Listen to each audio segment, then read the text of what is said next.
नमस्कार, आजाद भारत न्यूज में आपका स्वागत है। आजमगढ़ जिले के मेहनगढ़ तहसील क्षेत्र के रासेपुर प्राचीन शिव मंदिर प्रांगण में राष्ट्रीय स्वयंसेवक संघ के तत्वावधान में हिंदू सम्मेलन का आयोजन किया गया, जिसमें वक्ताओं ने अपने अपने विचार रखे। है कि लोग कहते हैं कि हिंदुस्तान तो हिंदुओं का है, तो हिंदू सम्मेलन क्यों हो रहा है जगह जगह पे? ऐसी आवश्यकता क्या पड़ गई है कि हमको हिंदू सम्मेलन की आवश्यकता पड़ गई है और हिंदू सम्मेलन हो रहे हैं। और संघ ने ऐसी एक रचना बनाई है कि इस बार बहुत बड़ा कार्यक्रम नहीं करना है, न जिला केंद्रों पे न राज्यों में, ऐसे गांव गांव तक पहुंच के, न्याय पंचायतों तक पहुंच के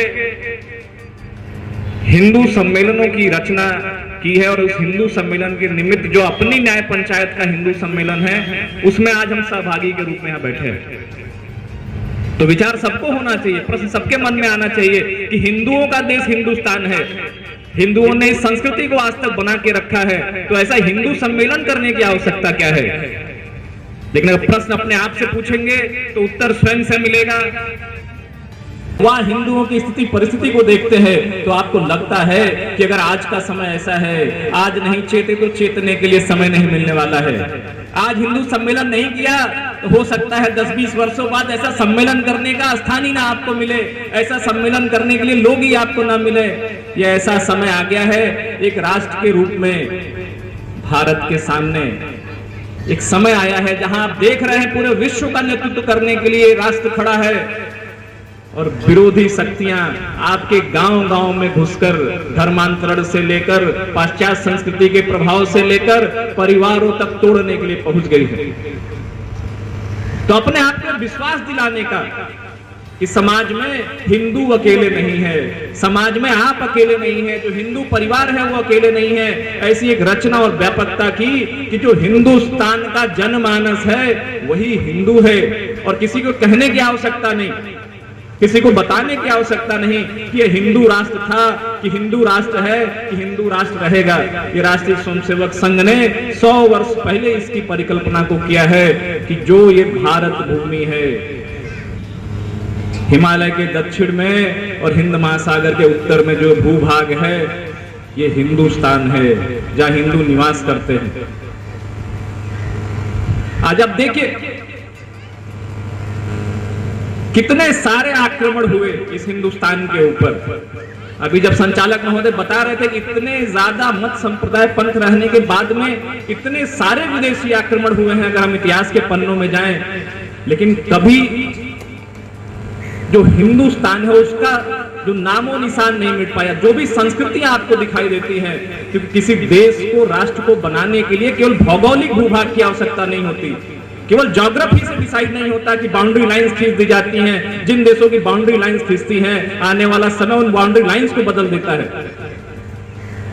आधुनिक इतिहास में कोई भी ऐसे देश जो 300-400 पहले जो भूभाग उनके पास थे, वो सबकी स्थितियां परिस्थितियां बदल जाती हैं उस भौगोलिक भूभाग के साथ। जो संस्कृति होती है, एक विशिष्ट रहन सहन शैली जिसकी होती है, पूजा पद्धति जिसकी होती है, एक सांस्कृतिक वातावरण होता है जो एक पीढ़ी से लेकर दूसरी पीढ़ी तक अंदर जाता है, ऐसी संस्कृति हिंदू संस्कृति है जो हजारों लाखों वर्षों के बाद भी अपने संस्कृति को अक्षुण्ण बनाए रखे हुए हैं। संख्या भले ही गुणात्मक, जो आप संख्या देखते हैं कि इतने प्रतिशत थे तो इतने हो गए, इतने प्रतिशत थे तो इतने प्रतिशत हो गए, लेकिन संख्या एक मानक है। कभी हम समाप्त नहीं हुए हैं, कम जरूर हुए, समाप्त कभी नहीं हुए। कुछ कमजोरी जरूर आई, लेकिन फिर से उस चीज को वापस प्राप्त किया है। आधुनिक मध्यकालीन इतिहास तो सबको पढ़ाया जाता है, एक वर्षों की गुलामी थी, 1000 वर्षों की गुलामी थी, लेकिन मेरे मध्य ही, आपके मध्य इस क्षेत्र के गणमान्य व्यक्ति बैठे हैं, कल साथ में श्री राम मंदिर के दर्शन में मेरे साथ थे। आप जाके देखिए, जो हिंदू संस्कृति का मना मस्तिष्क जाके देखने के बाद रोम रोम प्रफुल्लित हो जाता है उस राम मंदिर को देखने के बाद। और जो ध्वजा लहरा रही है उस राम मंदिर के ऊपर कि 500 वर्षों के बाद हिंदू कमजोर पड़ा होगा, दुर्बल पड़ा होगा, तो राम मंदिर तोड़ के मस्जिद बनाई गई होगी।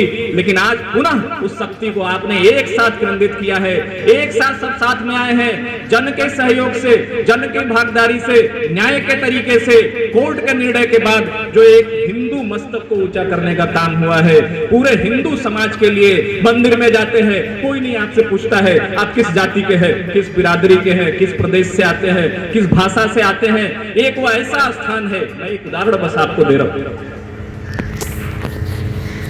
जब देखते समय जो रोम रोम प्रफुल्लित होता है, जो अधिकारी हैं, कौन से अफसर हैं, कहां से आते हैं, कोई इससे फर्क नहीं पड़ता है। फर्क किससे पड़ता है, मैं हिंदू हूं और जब राम मंदिर के शिखर पे उस ध्वज को लहलाते देखता हूं, रोम रोम प्रफुल्लित हो जाता है। वो भावना किसी से बयान नहीं की जाती है। तो ये जो हिंदू होने का गर्व है, उस हिंदू होने के गर्व और अभिमान के लिए वो हिंदू संस्कृति है। क्योंकि हिंदू संस्कृति, मैंने फिर कहा, ये भौगोलिक रूप से बांटी गई नहीं है, स्थिर नहीं की गई है कि ये सीमा ही रहेगी। ये संस्कृति है, सीमाएं खत्म होंगी, भूकंपों से, ज्वालामुखियों से, प्राकृतिक आपदाओं से खत्म होंगी।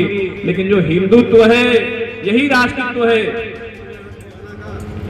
जो हिंदुत्व का राष्ट्रत्व भावना जो है, ये भारत का निर्माण, भारत राज्यों का एक समूह नहीं है।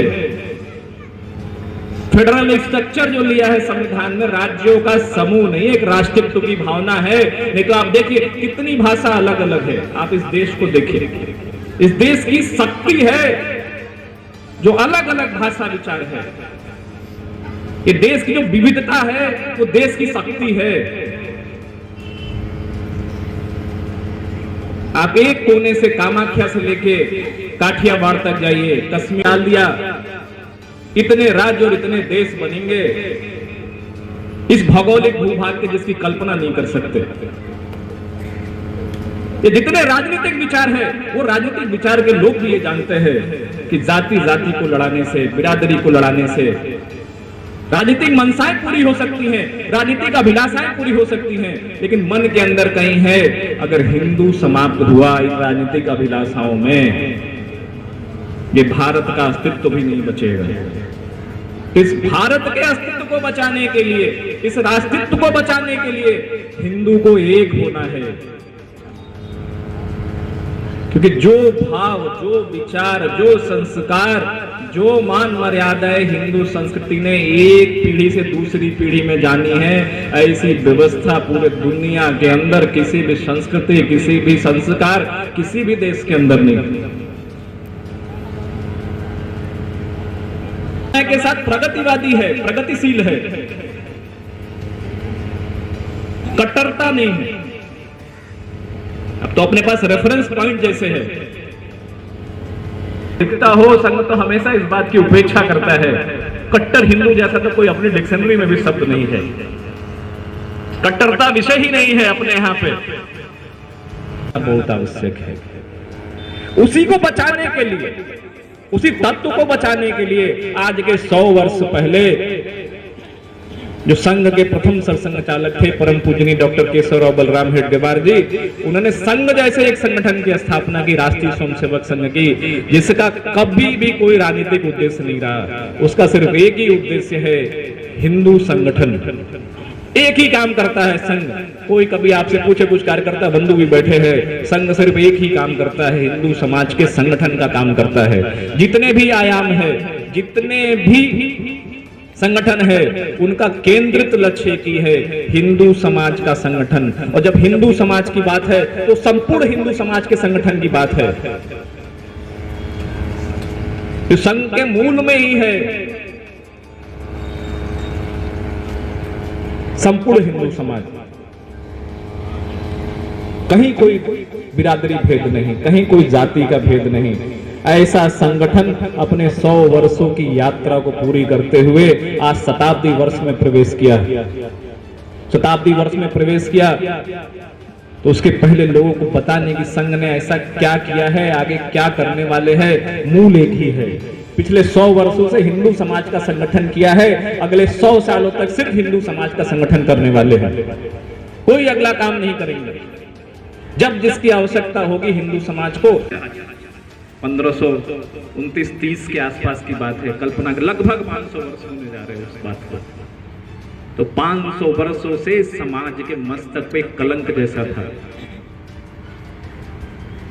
और संघ हमेशा से ऐसा संगठन रहा है जिसका मानना है कि समाज का संचालन नियमों, कानूनों, तरीकों से होता है। आप बहुसंख्यक है तो इसका मतलब ये नहीं कि आप कट्टर हो जाइए, क्योंकि दूसरे मत संप्रदायों में तो यही व्यवस्था है। अगर बहुसंख्यक है तो आपको भी बहुसंख्यक भाषा को, बहुसंख्यक रीति को, बहुसंख्यक पद्धति को स्वीकार करना है। हिंदू समाज एक ऐसा है, बहुसंख्यक है फिर भी सबको आत्मसात करते हैं। तो जो व्यवस्था है, राम मंदिर का निर्णय है, संघ का मूल है, भारत के संविधान में अटूट आस्था विश्वास है।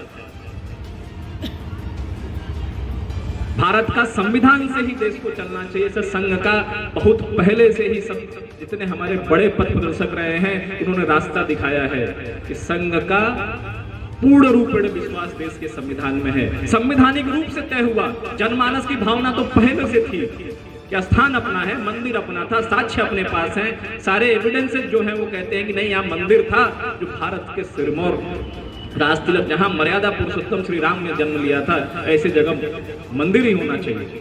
जन भावना भी यही थी। वर्षों तक इंतजार किया, उस आंदोलन का विश्व हिंदू परिषद के रूप में नेतृत्व किया। उन नेतृत्व के बाद निर्णय लेकिन न्यायालय के माध्यम से हुआ। लेकिन निर्णय के उपरांत क्या हुआ, संघ ने अपने कार्यकर्ता बंधुओं के माध्यम से वो अक्षत, चावल, पूजन और जो अपने धन संग्रह की बात थी कि सरकारी पैसे से मंदिर नहीं बनेगा, सरकारों को अभिमान नहीं होना चाहिए कि राम मंदिर बना, इतने सालों बाद हिंदुओं की चेतना जागृत हुई तो कोई सरकारी धन से मंदिर बना, हिंदू जन सहयोग से वो मंदिर बना। आज उसकी भव्यता, दिव्यता देखिए। आने वाले वर्षों में पूरे विश्व के हिंदू समाज के सबसे बड़े तीर्थ स्थल के रूप में राम मंदिर का निर्माण हुआ है। और सदियों सदियों तक ये ऐसे, आप चंपत राय जी के कभी कभी भाषण आते हैं, उनको कभी ध्यान से सुनिएगा, खाली समय में आप देखेंगे। ऐसा नहीं कि मंदिर बना, समिति बन गई, एक दिन में लगातार 24 घंटे, हफ्ते के 7 दिन, महीने को 30 दिनों, कुछ जो टीम्स हैं, जो लोग लगे हुए हैं काम करते करते ऐसा का। ये भौगोलिक बांटने की जो लड़ाई थी, जो आज के लगभग 78-80 वर्ष पहले देश के टुकड़े कर दिए, वो 2 टुकड़े आज 3 टुकड़े हो गए। आगे चल के कितने टुकड़े उन 2 टुकड़ों में से होंगे ये कोई नहीं जानता है। कहां पहुंच गए? जो अल्पसंख्यक अगर हम वहां थे, आज समाप्ति की तरफ है। वहां कुछ प्रांतों में शून्य हो गए हैं। अभी भी अगर हिंदू समाज नहीं जागा, हिंदू चेतना नहीं जागती है, और एक ही काम करना है, संगठन करना है, जहां रहिए एक साथ रहिए। देश के 12 राज्यों में अल्पसंख्यक है। कुछ राज्यों में तो आबादी 10% से कम है, संपूर्ण हिंदू समाज की आबादी। जो बांग्लादेश में अत्याचार हो रहा है अपने हिंदू बंधुओं के ऊपर, आप पेपरों में पढ़ते, कोई नहीं पूछता है कि दीपू दास की जाति क्या थी। किसी ने पूछा क्या कि उसकी जाति क्या थी? अगर अपराध भी किया तो उसकी एक प्रक्रिया है सजा देने की। ऐसे चौराहे पे मार के उसको जिंदा जलाने का ये कौन सा बहसीपन और कौन से न्याय की बात है? उस पर कोई चर्चा नहीं होती। किसी राजनीतिक गलियारों में कोई चर्चा नहीं होती। चर्चा हिंदू समाज के अंदर होनी चाहिए।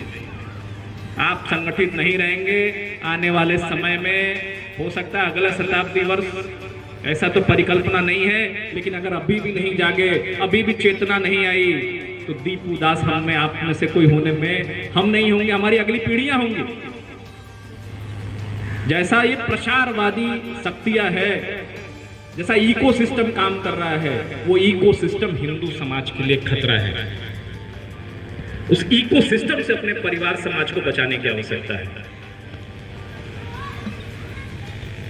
तो आपका मुकाबला ऐसे आसान लोगों से नहीं है, लेकिन करना बहुत आसान काम है। ऐसी सूचना है, हिंदू समाज एक जगह रहेगा, कहीं कोई समस्या नहीं होने वाली है। आज तक नहीं हुई है। शक, यमन, भूड़ कितने आक्रमण हुए तब समस्या नहीं हुई। 1000 सालों की गुलामी रही। मोहम्मद बिन कासिम के बाद से लेके, मोहम्मद गोरी से लेके बहादुर शाह जफर और ब्रिटिशर्स के 200 सालों में जब हिंदू समाज ऐसे चेतन बन के खड़ा है, तो आगे भी समस्या नहीं होगी। एक ही मूल मंत्र है। बार बार मैं हर 5वीं 7वीं लाइन के बाद बार बार आपको याद दिलाता हूँ कि यहाँ से आप बाहर जाइए तो कुछ लोगों के दिमाग में जरूर वो बात आनी चाहिए बार बार कि नहीं एक ही है, एक रहेंगे, हिंदू समाज एक रहेगा। क्योंकि इतने सारे एविडेंसेस हैं, हम नहीं थे, हम में आप में से कोई नहीं रहा होगा 100 वर्ष पहले, जो इतिहास में है, जो हमारे सामने है, जो हमने पढ़ा है, जो अनुभव किया है, जो अपने धर्म ग्रंथों, पुराणों, वेदों, उपनिषदों में देखते हैं, ऐसे देखते सबसे पुरानी संस्कृति है, आज तक है। क्योंकि सबको समाहित, जो सबको समाहित करते हुए चलता है वही मंदिरों मठों में पूजा जाता है। शंकर ने विश्व का गरल पान किया, आज देखिए जगह जगह, तो वही हिंदू संस्कृति है।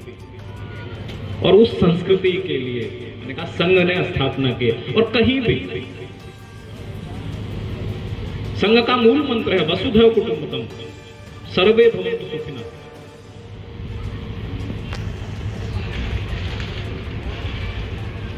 सब एक ही जैसे है तो भेदभाव कैसा है? तो उस चैलेंजेस को, जो भी चुनौतियां समाज के सामने हैं, इस बार तय किया कि चलो इन चुनौतियों के बाद 100 वर्ष हो गए, तो निपटने के लिए कहा कि आपको पंच परिवर्तन का मंत्र देते हैं समाज में।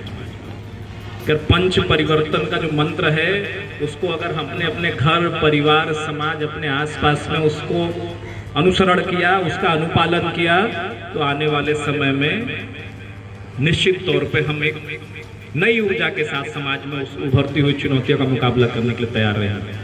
तो पंच परिवर्तन में पहला परिवर्तन क्या है? सामाजिक समरसता। तो हिंदू एक होगा तो उसका आधारभूत पॉइंट क्या है? सिर्फ बात करने से हिंदू एक थोड़ी होने वाला है। इतने वर्षों की जो कि उनको अब हिंदू की जगह वो ईसाईयत में विश्वास बढ़ चला है। ईसाई मसीहियां आपके गांव-गांव में, आजमगढ़, जौनपुर में स्थिति तो और भी बहुत विचित्र है। गांव-गांव तक में ईसाई मसीहियों का प्रकल्प पहुंच चुका है। तो विश्वास दिलाना है कि सब वामपंथी कुचक्र है। आप कोई भी उदाहरण उतार के देखिए, फिर का अपने तो मर्यादा पुरुषोत्तम श्री राम है, उनका जीवन के आदर्श देख लीजिए, रामचरितमानस को एक बार पढ़ लीजिए। अगर कहीं से भी आपको जातीय वैमनस्यता की बात लगती हो तो आप उसको चैलेंज कर सकते हैं। जो स्थान निषाद राज को प्रभु श्री राम ने दिया, जो सबरी को प्रभु श्री राम ने स्थान दिया, उसको लगता है क्या कि ऐसा कोई राम राज रहा होगा जहां किसी से कोई जाति विभेद किया जाता होगा? ऐसा ही प्रकल्प बनाना है, ऐसे ही अपने समाज की रचना करनी है। सहभोज बहुत हो गए, अपने बीच के लोगों के बीच में सहभोज बहुत हो गए। अब सहज भोज की बात करनी है। अपने साथ बैठे तो उनको कोई भी इस बात का कहीं भी किंचित मात्र भी एहसास नहीं होना चाहिए कि वो समाज के उस वर्ग से आते हैं जिनके साथ शायद कभी किसी हमारे बुजुर्ग ने कुछ ऐसा व्यवहार किया हो। बात है, पुरानी पीढ़ियों की बात है, और भी सब वामपंथी कुचक्र है। आप अपने हिंदू शादियों की बात, जो ट्रेडिशनल पारंपरिक हिंदू शादियां होती है, उसमें आप व्यवस्था को देखिए। हर वर्ग के लोगों का प्रतिनिधित्व था, हर वर्ग के लोगों का प्रतिनिधित्व था। नाऊ समाज से लेके, माली समाज से लेके, जो समाज के आप ऐसे सोचते हैं कि वो समाज से, हिंदू समाज से उनको अलग किया जा रहा है, हर वर्ग का उन पारंपरिक शादियों में प्रतिनिधित्व था। जब अनाज के समय आते थे, आप देखिए हर वर्ग का उस अनाज पर अधिकार था। अगर एक घर में पैदा होता था किसी संपन्न व्यक्ति के यहाँ, तो कहीं कोई दुराभाव नहीं था। किसी के यहाँ समस्या थी, सब एक साथ खड़े थे।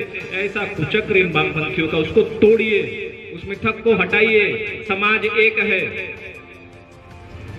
समानो मंत्र समान समिति, ये संघ का मूल वाक्य है। सब एक जैसे, एक ही मंत्र है। परम पूजनीय सरसंघ चालक जी ने कहा है कि देखिए विकास, जो आप बात करते हैं समरस समाज कैसे होगा?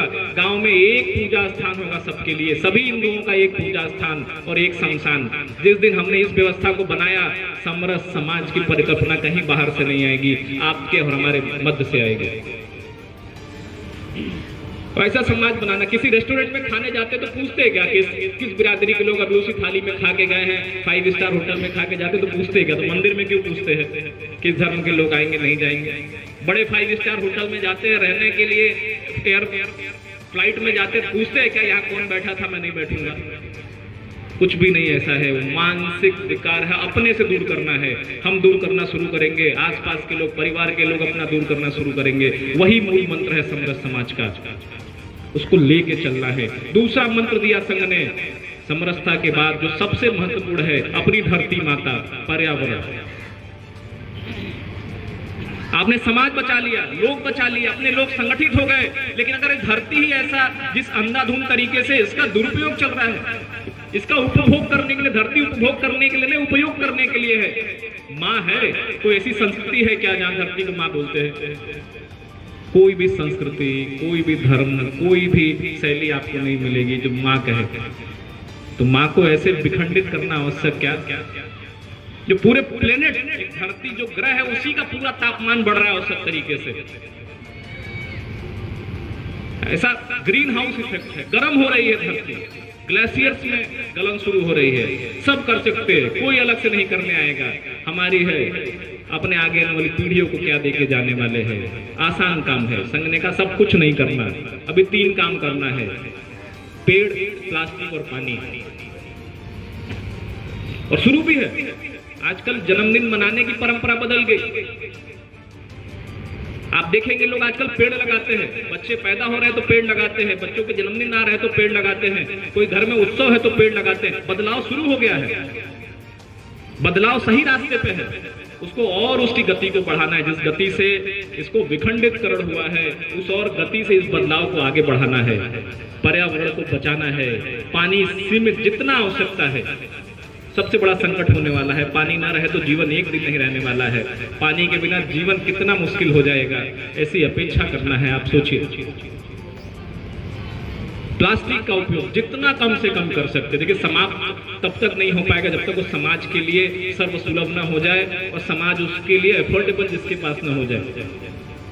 लेकिन जितना कम कर सकते हैं। हम जब लोग छोटे होंगे तो देखा होगा, तो जब बड़े पिताजी बाजार के लिए जाते तो घर से सब लोग झोला लेके जाते थे। और वो झोला क्या होता था? कपड़े का झोला हुआ करता था। तो बाजार जाना, अगर साइकिल में आगे कपड़े का झोला बच गया मतलब बाजार जा रहे हैं। आइए संस्कृति देखिए, जो हमारे जैसे यंग लोग हैं, कभी बाजार झोला लेके जाने में बेइज्जती महसूस करते, जाएंगे प्लास्टिक के आटे पकड़ेंगे, लेके चले आएंगे। हमारे जो बुजुर्ग थे, हमारी पहली पीढ़ी के लोग थे, समाज के प्रति, पर्यावरण के प्रति, प्रकृति के प्रति हमसे ज्यादा जिम्मेदार थे। उसी जिम्मेदारी को लेके आगे बढ़ना है। नई पीढ़ी का आह्वान है, माताएं बहनें हैं, उनसे एक निवेदन है, ये छोटे छोटे प्रयासों से हम बहुत बड़ा प्रयास करने का, कोई शिलालेख को नहीं हिलाना है। ये छोटे छोटे प्रयास करेंगे, अगर सब मिलके लाखों करोड़ों लोग इस प्रयास को करेंगे, आने वाले समय में बहुत बड़ा परिवर्तन दिखेगा, बहुत बड़ा परिवर्तन अपने आसपास दिखेगा। तीसरा पंच परिवर्तन है कुटुंब प्रबोधन का। ये पाश्चात्य संस्कृति ने अपने समाज को कमजोर करने के लिए जो सबसे ज्यादा डायरेक्शनल फोर्स, जो अपनी ऊर्जा लगाई है, वो आपके परिवार में लगाई है। कैसे परिवार तोड़ा जाए, कितनी सारी व्यवस्थाएं हो सकती है, जितनी सुविधा के साधन बढ़े हैं, जितना आर्थिक रूप से हम समृद्ध भी हो रहे हैं, उसका सबसे बड़ा हमला, अरे आर्थिक रूप से समृद्ध हुए तो परिवार की कुशलता के लिए, परिवार की मजबूती के लिए होना है। जैसे आर्थिक रूप से समृद्ध हुए, अपना अलग परिवार हो गया, न्यूक्लियर फैमिली हो गई। वेस्टर्न कल्चर में लिव इन रिलेशनशिप हो गए, मैरिजेस के कॉन्सेप्ट बदल गए। अरे हिंदू संस्कृति में जो विवाह है एक संस्कार है, ये दूसरे धर्मों की तरह, दूसरे मतावलंबियों की तरह कॉन्ट्रैक्ट नहीं साइन कर रहे। एक बार संस्कार हो गया, ऐसी संस्कार है, एक बार जिसके साथ हो गया, अब जीवन जब तक है उसी के साथ संस्कार है। कहीं जितनी सारी बुराइयां थी, कभी भी अगर रही भी होंगी तो 1-8% ऐसी कोई चर्चा का विषय ही नहीं है, समाज में कभी दिखता नहीं। आजकल आप देखिए, जब से न्यूक्लियर फैमिलियां बनी हैं, एक एक परिवार, छोटे छोटे परिवार एक साथ परिवारों से अलग हुए हैं, सबसे ज्यादा कष्ट उनको झेलना पड़ा है। मैं उस उम्र में आता हूँ जिस उम्र में मेरे ऐसे कई सारे मित्र जो बैंगलोर में, गुड़गांव में, पुणे में नौकरी करते हैं, आज परेशान है। बच्चों को देखने वाला कोई नहीं है, पति और पत्नी दोनों वर्किंग है, परिवार के लोगों से ऐसे संबंध नहीं है कि वो जाके बच्चों को देख सके। सीधा हमला हुआ है परिवार के ऊपर, अगली पीढ़ी के ऊपर। बच्चे ही नहीं पैदा हो रहे हैं तो किस हिंदू समाज की बात आप करिएगा। इतना बड़ा कुठाराघात पाश्चात्य संस्कृति ने किया है। कुटुंब बचाइए, पैसा थोड़ा कम भी रहेगा तो चलेगा, क्योंकि आने वाले समय में आप देखेंगे असली जिनके पास कुटुंब की शक्ति है, अपने आसपास आज आप देखते भी होंगे, उस कुटुंब को बचाने की आवश्यकता है। कहीं ना कहीं परिवर्तन आया है। अभी 1 जनवरी बीती है, पाश्चात्य नव वर्ष का नया कैलेंडर बदला है। हम सब उस नए कैलेंडर के आधार पे ही रोज कार्यालय जाते हैं, कार्यों को संपादित करते हैं, तो सबने उसका आनंद लिया। लेकिन जो आनंद 1 दशक पहले था, क्या आपको नहीं लगता कि अपने विचारधारा के लोगों के सत्ता के शीर्ष केंद्रों में रहने से, आवागमन की सुविधाएं होने से, मंदिरों में ऐसी सुविधाएं बढ़ने से, हर मंदिर के आगे एक लाइन कतार लगी हुई है श्रद्धालुओं की, उस कतार में 80% श्रद्धालु ऐसे हैं जिनको आज जेन जेड कहा जाता है या 30 वर्ष से कम उम्र के हैं। नहीं तो यही जो 10 साल 15 साल पहले जब हम कॉलेज में होंगे तो हमारे मित्र दोस्त साथी संगति क्लब में जाते थे, पार्टियों में जाते थे। 31 दिसंबर को एक 9 वर्ष का सुबह तो कोई देखता ही नहीं था जो उनका 9 वर्ष था। बदलाव हो रहा है समाज में। ऐसे जब हिंदू आज उस समय आया है, वो सत्ता सुख का साधन नहीं है संघ के लिए, ना संघ के स्वयंसेवकों के लिए जब वो पहुंचे हैं तो उनको संपूर्ण हिंदू समाज की चिंता करनी है। आज हर मंदिर के अंदर आपको एक कतार देख के मंदिरों को निवेदन करना पड़ रहा है कि इतनी बड़ी संख्या में श्रद्धालु आ रहे हैं दर्शन के लिए, कृपया अभी ना आए, थोड़े दिन बाद आए। तो प्रभाव तो है, शक्ति तो है, उसको कुटुंब के रूप में बैठ के, और जो अपने सबके हाथ में मोबाइल फोन आया है उसका प्रयोग मैं बिल्कुल नहीं कहूंगा कि प्रयोग मत करिए। ऐसा हो ही नहीं सकता है। आजकल तकनीकी का दौर है, अभी तो मोबाइल है, आगे आने वाले समय में AI आने वाला है, आ भी गया है, हम लोग प्रयोग भी कर रहे हैं, वो और भी आगे की बात है। लेकिन समझदारी से प्रयोग करना है। जो भी तकनीक आपके आई है, जो भी सुख सुविधा के साधन आपके जीवन में आए हैं, उनका समझदारी से सदुपयोग के साथ प्रयोग करना है। कुटुंब बचाना है। कुटुंब भी एक अच्छे सशक्त परिवार समाज की नींव कुटुंब है। चौथा है स्व का जागरण। मैंने फिर कहा कुटुंब बच गया, अब अपना विरासत में संगत क्या, स्वभाषा, स्वभोजन, स्वभवन, स्वभ्रमण, ऐसे करके 6 स्व तय किए हैं। तो जितने सारी बीमारी आज आप देख रहे हैं, यंग एज में लोगों को हार्ट अटैक हो रहे हैं, ऐसा कभी चर्चा में नहीं रहा है। 30-32 साल की उम्र में लोग डायबिटिक हो जा रहे हैं, इंसुलिन लेने लग रहे हैं। किसी को यह नहीं पता है कि बीमारी किस उम्र में आएगी। बीमारी अब किसी भी उम्र में आती है। तो कहीं ना कहीं जो हमारी जीवन शैली थी, जो भारतीय जीवन शैली थी, उससे विमुख होने का ये सब दुष्परिणाम आपके सामने है। और भी कारण हो सकते हैं, लेकिन मेजॉरिटी कारण यही है कि कहीं ना कहीं अपनी हम जीवन शैली से भटके हैं। तो ये कारण हमारे मध्य आए हैं। भवन कैसा होना चाहिए? जैसे देखने से ही लगे हिंदू भवन है, घर में जाए तो पूजा का कक्ष होना चाहिए, तुलसी का पौधा होना चाहिए, ध्वज गड़ा रहना चाहिए। ऐसा कुछ भी अलग से नहीं करना है। दूर से देखते आपके बंधु भगनी सबको पहचान हो जाएगी, ये घर तो हिंदू घर है। घूमने के लिए भारतवर्ष में इतनी सारी चीजें हैं, स्वभ्रमण करिए। अपने जो रोजी रोजगार लोग अलग अलग तीर्थ क्षेत्रों में अपने भाई बंधुओं ने किया है, उनके मध्य जाइए। क्या हो सकता है कि आर्थिक रूप से संपन्न है तो विदेश में भ्रमण करेंगे। जैसा सुंदर संस्कृति, जैसे मंदिर, जैसी कलाकृतियां, ऐसे ऐसे मंदिर है इस देश के अंदर। केवल मंदिरों का दर्शन करने के लिए ठान लिया तो ये जीवन कम पड़ जाएगा। मंदिरों के बारे में जानने के लिए ठान लिया तो ये जीवन कम पड़ जाएगा। करते ही दुनिया के इतिहास के अंदर सबसे बड़ा जो कोई समागम हुआ है तो पिछले वर्ष इसी माघ के दौरान जो प्रयागराज कुंभ में, तीर्थराज प्रयाग में महाकुंभ के दौरान जो समागम हुआ लोगों का, लगभग 65-67 करोड़ लोग एक साथ एक जगह 1 महीने के अंतराल पे पहुंचे। ऐसा भूतो ना भविष्य। कोई ऐसा रिकॉर्ड है कि अगली बार जब महाकुंभ होगा तो हिंदू जनमानस ही उसको तोड़ सकता है और किसी की क्षमता में नहीं है। आप अपनी क्षमता पहचानिए, अपने प्रतीकों को पहचानिए, अपने स्व पे अभिमान रखिए। यूनान में से रोमा सब मिट गए जहां से, कुछ बात है कि हस्ती मिटती नहीं हमारी।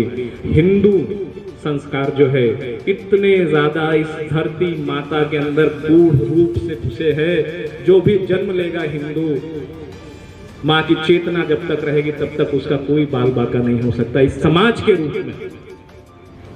और 5वां पंच परिवर्तन जो संघ ने तय किया का सब अच्छा है, नागरिक अनुशासन। समरस समाज रहेगा, अच्छा पर्यावरण रहेगा, बढ़िया सुंदर कुटुंब रहेगा, स्व का अभिमान रहेगा, अनुशासन नहीं रहेगा तो सब व्यर्थ है। तो जो भी देश को संविधान से चलना है, पूरा विश्वास संविधान के ऊपर है, पूरा संविधान से देश चलना चाहिए। जो भी आपके सड़क पे कैसे चलना है, गाड़ी को कैसे चलाना है, पंक्ति में कैसे खड़े होना है, अपनी बारी आने पे कैसे बात करना है, जो भी ईमानदारी से एक देश की व्यवस्था चलाने के लिए, समाज की व्यवस्था चलाने के लिए आवश्यक है, उन नियमों कानूनों का पालन करना है सभी को। अगर हम इन पंच परिवर्तन के रास्ते पे चले, इन पंच परिवर्तन के बातों को लेके अपने अंदर परिवर्तन पहले करना शुरू किया, उसके बाद अपने परिवार के आगे शुरू किया, परिवार ने फिर समाज में लोगों ने शुरू किया उसका अनुसरण।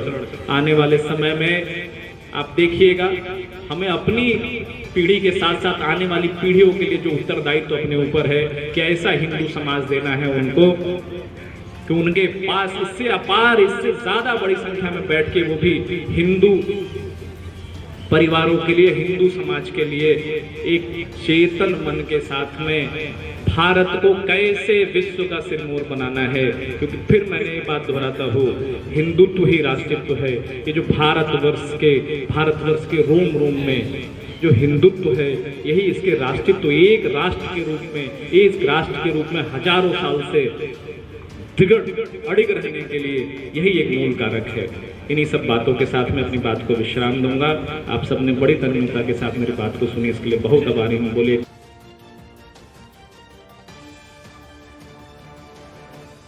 बात ये थी कि देश के दो टुकड़े हुए 1947 के अंदर। पहला तो आप सब जानते हैं, अब सब सेकुलर बनाना चाहते हैं, अपने धर्मों को सब कोई धर्म निरपेक्ष नहीं बनाना चाहता है।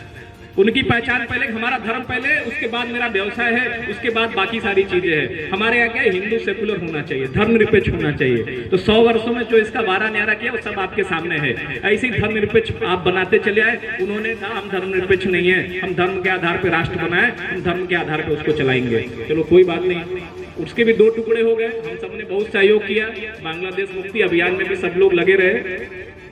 आज क्या समस्या है वहां पे, धीरे धीरे वो भी कट्टरपंथियों के हाथ में देश जा रहा है। वहां भी लोकतंत्र का समापन होता जा रहा है, जहां लोकतंत्र का समापन होगा। लेकिन एक बात विश्वास रखिए, लंबे समय तक ये चलने वाला नहीं है। मैंने कहा वो दीपू दास को काटा तो उससे पूछा थोड़ी कि आप किस जाति के हो, हिंदू हो इसलिए काट दिया।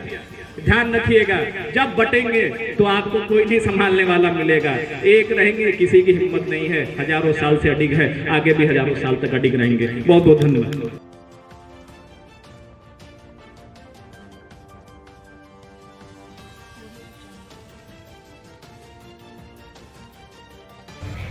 इसके बाद महाराज श्री का आशीर्वचन होगा, तदुपरांत भारत माता की आरती होगी। आरती के बाद प्रसाद लेके हम सभी लोग अपने अपने धाम को प्रस्थान करेंगे। ये प्रस्तावना है, ये भाव है भारत का, इन सनातन का। पर ऐसा देखने में लग रहा है कि भगवान शंकर जी ने त्रिशूल पर काशी जी की रचना किया बनारस के धरती पर, लेकिन आज यही मालूम पड़ रहा कि बनारस की वह धरती रासेपुर की धरती पर आकर के परिवर्तित हो गई है।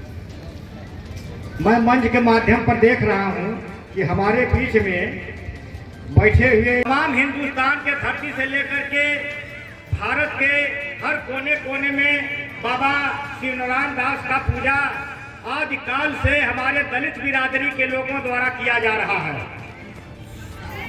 संत समाज का कोई व्यक्ति अगर मरता है तो हम उसको मिट्टी को उठाने से पहले शिवनारायण की गद्दी को लगाते हैं, भजन गीत गाते हैं और उसमें राम, रहीम, कृष्ण यानी जितने भी हमारे धार्मिक लेख के हैं, हमारे जो भगवान के रूप में माने जाते हैं, हम उनकी भजन को गा करके उस गद्दी को आखिरी रूप देते हैं तथा उस शव को लेकर के हम या तो बनारस जाते हैं, हम या तो गाजीपुर जाते हैं और उसी के भावनाओं के साथ, अपने श्रद्धा के साथ हम उस कार्यक्रम को अपना अंजाम देते हैं।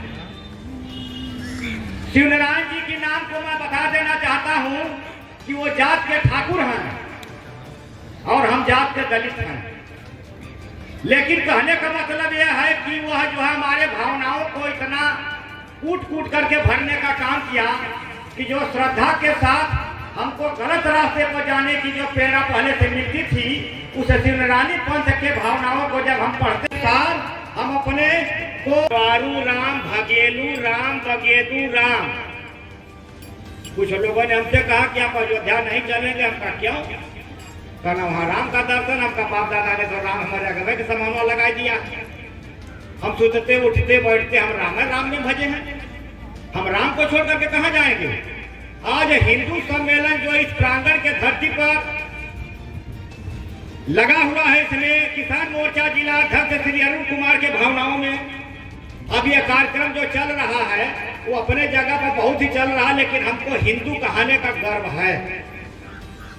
हम हिंदू हैं। जैसा कि अभी अब तक ले हमारे भाई साहब में बहुत तेज प्रचारक हमारे बीच में रहे हैं, उन्होंने हमारे हिंदू शब्दों को लेकर के हमारे हिंदू की गरिमा को क्या मर्यादा में भंग पड़ रहा है, हम कहाँ कमजोर हो रहे हैं, हम कहाँ खाले नीचे गिर रहे हैं, हमको किस तरीका से अपने मान शान मंगान सम्मान के लिए हमको हिंदू की मर्यादा को बचा करके रहने की जरूरत है। उन्होंने जो भी शब्द बोला उसमें एक एक कड़ी का करोड़ों करोड़ों का शब्द जोड़ा गया है।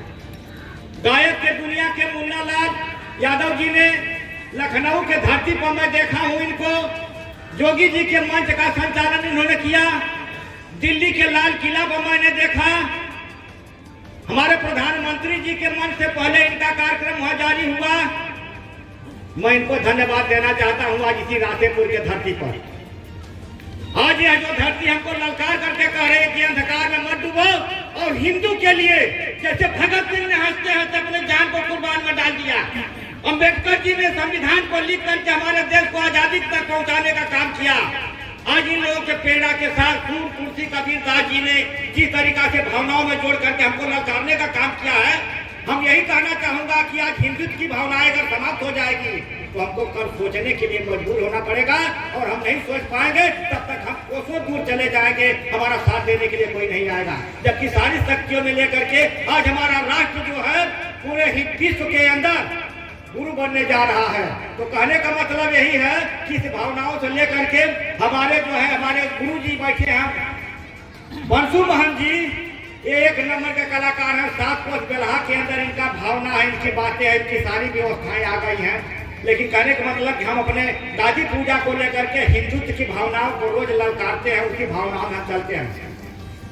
उसी संत समाज के बीच में भजन के रूप में आ जाता है कि दिन सभा बीतला नहीं हार में सखी हो बलमुआ ना मिलल मोर।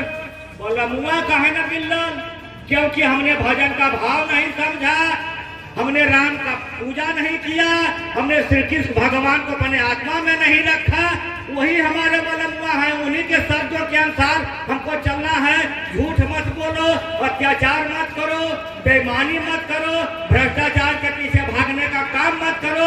अपने सच्चाई के दिल से भावनाओं को लेकर के जब चलोगे तो बलमुआ यानी कि यह इष्ट देवता जो हमारे अयोध्या में बैठे हैं, भगवान शंकर जी जो है बनारस में काशी में बैठे हैं, वहां से उठ करके आज रासेपुर के धरती में ललकार रहे हैं शंकर भगवान कि तुम सब जागो, हम हर जगह अंतर्जामी हैं, हम सबका दुख सुख सुनेंगे, हर मर्यादाओं पर हमको पुकारोगे तो रासेपुर को कहा हम हर दिनों पर आकर के सारे लोगों के दुखों को हरने का काम करेंगे।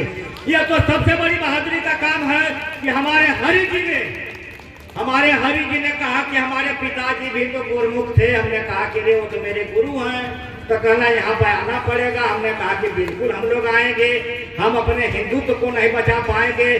बाबा शिवनारायणी पंथ की भावनाएं हमारी चलती हैं, हम 80% हमारी दादियाँ लगती हैं, हम पूजा करते हैं, भावनाओं में रह करके सभी लोग को प्रसाद देते हैं। तो हम चाहेंगे कि हरि बाबू भी जो है इस कार्यक्रम में जो है अपना जो भाव दिए हैं वो बहुत अपने ढंग से है। अब हम देख रहे हैं कि अरुण बाबू का भावना चल रहा है कि ज्यादा देर तक नहीं, मैं तो बढ़ता जाऊंगा, लेकिन सोच रहा हूँ कि थोड़े में काम करने के लिए।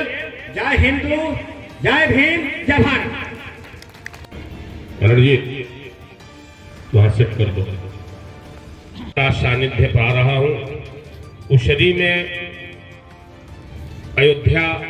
भारत माता की, भारत माता की, भारत माता की।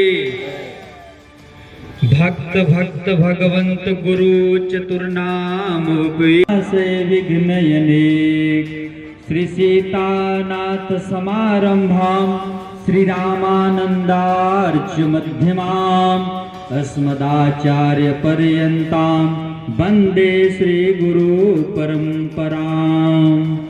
नारायणं नमस्कृत्यं नरं चैव नरोत्तमं देवीं सरस्वतीं व्यासं ततो जयमुदीरयेत्। बोले भक्तवत्सल भगवान की जय। मर्यादा पुरुषोत्तम प्रभु श्री रामचंद्र भगवान की जय। श्री आदिव्राह भगवान की जय। अब आप अपने धर्म के बारे में, अपने राष्ट्र के बारे में आप सुन पा रहे हैं, जान पा रहे हैं, अनुभव कर पा रहे हैं। ऐसे संतों के हनुमान राष्ट्रीय स्वयंसेवक संघ और श्री क्षेत्र प्रचारक श्री अमरीश जी भाई साहब एवं डॉक्टर श्री संतोष जी एवं श्री शिवरामपुर के मोहन जी, माताएं एवं बहनें, आप देखेंगे कि जो काशी धाम बाबा विश्वनाथ जिसकी चर्चा चल रही थी, आप वहां जाकर के देखेंगे तो मंदिर के जो सारे स्ट्रक्चर बने हुए हैं वहां सभी पर कहीं कमल दिखने को मिलेगा, कहीं गुलाब के निशान देखने को मिलेंगे। हुआ क्या, जिस समय हमारे आक्रांता जो आक्रांता हमारे देश में आए और हमारी संस्कृति को बिगाड़ते हुए, उसे विकृत करते हुए, उसे नष्ट करते हुए, उसे विक्षिप्त कर करके उसे अपना चिन्ह दे दिए, अपना नाम दे दिए और उसे अपना चिन्ह, अपना नाम दे दिए और उसे इस भांति कब्जा किए, चाहे अयोध्या हो, चाहे काशी हो, चाहे मथुरा हो, चाहे प्रयागराज हो, चाहे हम सभी के बीच में जहां भी हमारे धार्मिक स्थल हैं, जहां भी हमारे धार्मिक स्थान है, वहां उनका कब्जा बना हुआ है। तो उस चीज को आप गौरता से ध्यान देंगे तो उसमें सनातन के जितने भी पद चिन्ह हैं वो सभी आपको देखने को मिलेंगे, आप उसे देख पाएंगे। और जो छुआछूत की भाव चलती है, जो कही जाती है बातें, उस पे भगवान बाराह की जो वंश परंपरा विधा है उसे आप जाने कि वंश परंपरा विधा किसे कहते हैं। वंश परंपरा विधा ऐसे कहते हैं, भगवान विष्णु के नाभ से कमल और कमल से ब्रह्मा जी से मनु और शत्रुपा, और वहीं से ऋषि पद्धति आरंभ हुई। शुरू में क्या आरंभ हुई? ऋषि पद्धति। ऋषि पद्धति के बाद वहीं से ऋषियों के बच्चे जो है निरंतर बढ़ते चले और पूरा जो है जीवन चक्र चलता चला गया। आप सभी लोग देखेंगे कि आप सबके नाम के आगे जब गोत्र लिखा जाता है तो सारे ऋषियों का नाम है। किसका नाम है? ऋषियों का नाम है। तो आप सभी लोग भगवान के अंश हैं, ईश्वर अंश, जीव अविनाशी। आप सभी लोग भगवान के अंश हैं, भगवान के बच्चे हैं। और फिर उधर क्या करें हरि व्यापक सर्वत्र समाना। आप जो है दो उदाहरण है, हरि व्यापक सर्वत्र समाना और ईश्वर अंश, जीव अविनाशी। आप परमात्मा के बच्चे हैं और उन्हीं से उत्पन्न हुए हैं और उन्हीं में विलय हो जाना है। आप काम के आधार पर, सकारात्मक ऊर्जा के आधार पर अपनी पहचान आप राष्ट्र में बता जाते हैं, अपने समाज में बता जाते हैं और करके दिखा जाते हैं। तो आप सकारात्मक ऊर्जा से परिपूर्ण हो और समाज में जागृत चेतना करें, समाज को आगे ले जाने का काम करें। और सहोदर भाई हैं आप सभी लोग, सर्वे भवन्तु सुखिना का लक्ष्य है। हम सभी का जो लक्ष्य है सर्वे भवन्तु सुखिना, और सबका कल्याण हो, सबका साथ हो, सबका विकास हो। और जो हमारा लक्ष्य है हिंदू राष्ट्र, वो राष्ट्र हमारा नहीं, हमारे प्रत्येक सनातन प्रेमियों का है, हमारे प्रत्येक सनातन हनुमान भक्त का है। और व्यक्ति में ईमान सबसे बड़ी बात है। व्यक्ति में यदि ईमान हो तो सब कुछ है। तो इस पे मैं एक शब्द केवल कहना चाहूंगा कि व्यक्ति में ईमान हो तो जहान उससे दूर नहीं, व्यक्ति में ईमान हो तो जहान उससे दूर नहीं, और पंछी में उड़ान हो तो आसमान उससे दूर नहीं। और शिखर पर बैठ करके गाया था किसी विहग ने कि श्रद्धा में जान हो तो भगवान उससे दूर नहीं, भगवान उससे दूर नहीं। तो आप इसी ऊर्जा के साथ राष्ट्र हित में बने रहें, और स्वयं सेवक संघ जब भी आपके बीच में जाएं तो ऐसे हनुमान भक्त हैं, आवत ही हर्षित नहीं नयनन भरे स्नेह। आप एकदम हर्षित होकर के उनकी ऊर्जा बनने का काम करें, ताकि हमारे समाज में राष्ट्र हित का काम बहुत तेजी से आगे बढ़ सके, और बढ़ रहा है और बढ़ेगा।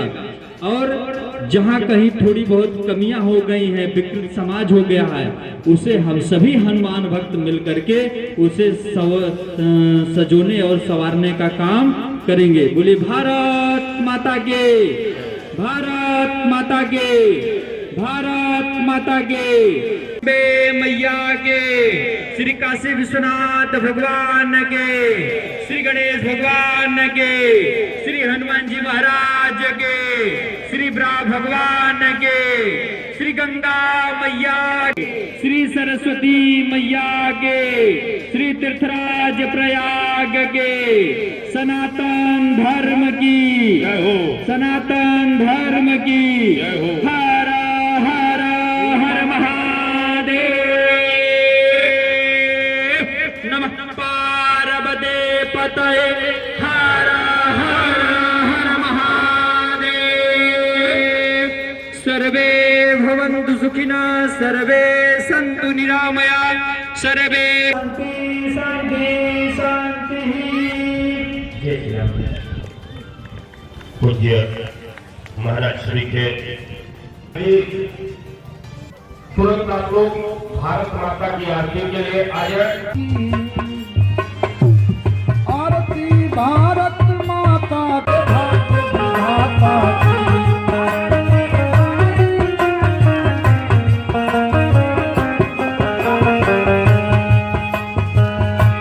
सिर पर हिमगिरिवर सोहे, चरण को रख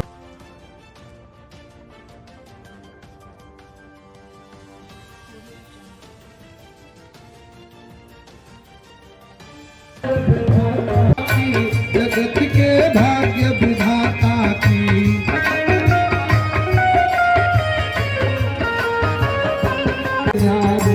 बनी है इसकी छवि न्यारी, कि दुनिया देख जले सारी।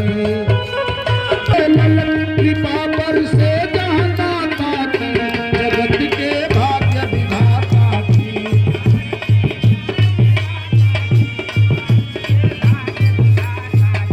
है घाव बहुत गहरे हुए हैं खंड, करे अखंड हुए हैं खंड, करेंगे अखंड देकर दंड माता पर दे।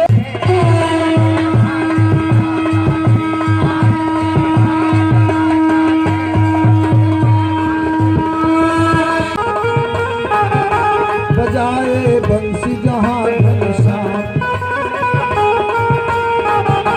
जहाँ का कड़कड़ तीर।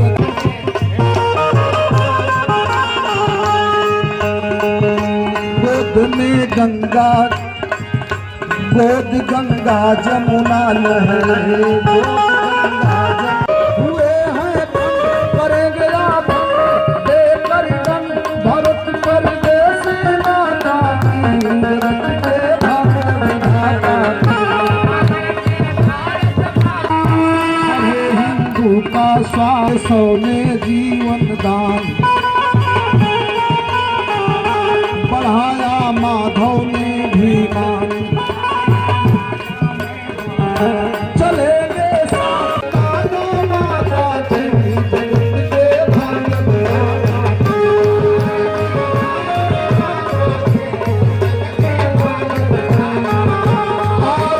भारत माता की, जगत के भाग्य विधाता की।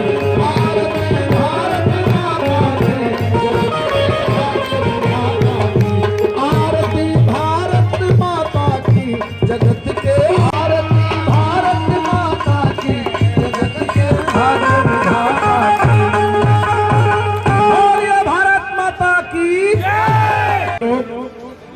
प्रसाद वितरण।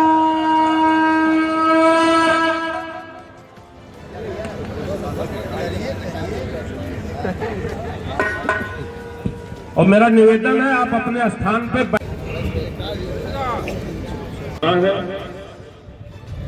और वहां